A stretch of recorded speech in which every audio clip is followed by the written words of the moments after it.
বন্ধুরা দেখুন আমাদের কুমারঘাটের কি অবস্থা, সব জলে ডুবে গেছে, কিছুই বোঝা যাচ্ছে না কোথায় রাস্তা কোথায় ঘর। এমন অবস্থা হয়েছে, পুরা ডুবে গেছে, এত বৃষ্টি হয়েছে। সব পুকুর টুকুর কিছুই চেনা যাচ্ছে না, কোথায় আছে কি আছে বোঝা যাচ্ছে না, এত জল হয়েছে। এই দেখুন মানুষের জল ভিজে ভিজে সাঁতার দিয়ে দিয়ে যাচ্ছে।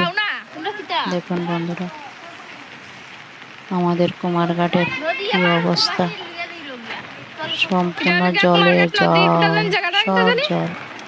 বন্ধুরা ভালো লাগলে লাইক শেয়ার কমেন্ট করে দেবেন। আলাইমোড়া নদীটা। ওকে টাটা, হ্যালো গাইস।